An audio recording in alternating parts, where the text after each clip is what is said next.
Welcome to the Real News Network. I'm Sharmini Pires, coming to you from Baltimore. After 54 years, the U.S. Embassy in Havana reopened. The U.S. flag was flying high as the U.S. Secretary of State John Kerry spoke. And indeed, we remain convinced the people of Cuba would be best served by a genuine democracy, where people are free to choose their leaders, express their ideas, practice their faith, where the commitment to economic and social justice is realized more fully, where institutions are answerable to those they serve, and where civil society is independent and allowed to flourish. To discuss this historic moment, I'm joined by historian and author Gerald Horne. He wrote The Counter-Revolution of 1776, Slave Resistance and the Origins of the United States of America. Gerald, thank you so much for joining us today. Thank you for inviting me. So, Gerald, this is really a de facto recognition of the socialist state of Cuba, just 90 miles from its shores 54 years later. What are your thoughts on that? Well, I see it as a historic retreat by U.S. imperialism. I also see it as an attempt to destabilize the Cuban revolutionary process by other means. It reminds me of the fact that the United States did not recognize the Haitian Revolution, which reached success in 1804, but was not recognized by Washington until 1862, that is to say 58 years later. Here we have the Cuban Revolution reaching triumph in 1959, not recognized to 2014, 2015, which is a fewer years than the 58 that it took to recognize Haiti. So to that extent, we can see progress. But if you take that Haitian example one step further, you will also uncover that relations between Haiti and the United States became even more complicated, even more complex, even more destructive after 1862. In fact, 2015 marks the centennial of the beginning of the U.S. occupation of Haiti, which was then followed by the U.S. occupation of the Dominican Republic, which shares the island of Haiti on the island of Hispaniola in 1916. And so therefore, I would say buckle your seatbelts with regard to what to expect in Havana-Washington relations going forward. And on the eve of the reopening of the embassy, in reference to the embargo, Fidel Castro wrote, "Cuba is owed compensation, the equivalent of damages amounting to many, many millions of dollars.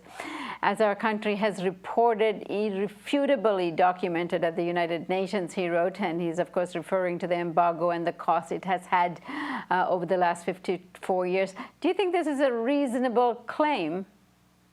Well, absolutely it's a reasonable claim. I think that there might be an underestimation, however, in former President Castro's figuring. I figure that the U.S. probably owes Cuba billions, given the fact that this blockade has not only attempted to strangle Cuba, but also has sought to impose penalties on third parties, third countries that have sought investment and trade in Cuba as well. You may recall as well that I published this book last year, Race to Revolution, United States and Cuba During Slavery and Jim Crow.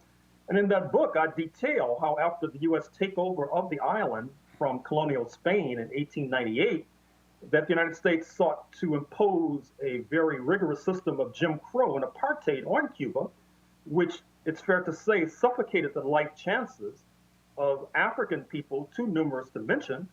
And the calculations as to what they are owed, it seems to me, is quite tremendous.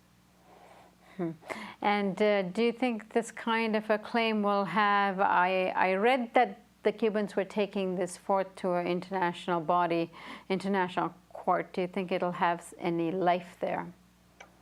Well, I see it as a negotiating tactic. It's a way to get leverage over the United States. It's a way for Cuba to say, okay, we won't ask for the billions we're owed. We'll ask instead for millions. But instead, President Obama has to use its administrative powers to ease the more draconian aspects of the blockade, and of course, needs to move more aggressively to shut down the prison camp at Guantanamo and evacuate U.S. forces from Guantanamo, which of course is on the far end of the island of Cuba, to evacuate altogether. Now, one of the more interesting things about restoration of relations is that the liberal elite is now taking credit for putting Cuba-U.S. relations back together. And if you hear Kerry today, he was actually talking about the interest in the Cuban dissidents and democracy, and he's talking about, you know, restoring Cuba with these pillars of democracy and open society and open political processes. But what are the real motivations here on the part of the U.S. for restoring relations? Well, first of all, a footnote. By raising this question of so-called dissidents, Secretary Kerry opens the door for Cubans to raise the question of police killings of Black people, in particular in the United States of America. So I trust that that will take place. With regard to the real story of U.S. attempts to normalize relations with Cuba, set aside the question of U.S. benevolence. That's a fairy tale for children. You have to look at the larger geopolitical picture. You have to look at the fact that relations with Moscow and Beijing on the part of Washington are plummeting precipitously. There have been credible reports, the Russian bomber planes off the coast of California and in the Gulf of Mexico. So many high-level members of the Standing Committee of the Political Bureau of the Chinese Communist Party have been visiting Havana of late. You would think they've taken up residence there.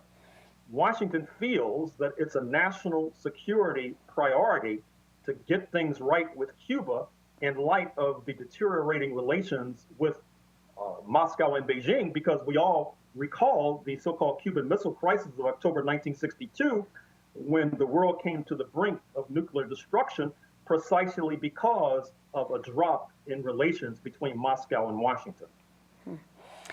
And finally, Gerald, Cuba, how do you think Cubans will respond to the new capital waiting to disembark on its shores? U.S. tourism, I read, is up already 37%, and this is in spite of the fact that, you know, travel restrictions have not yet been totally lifted.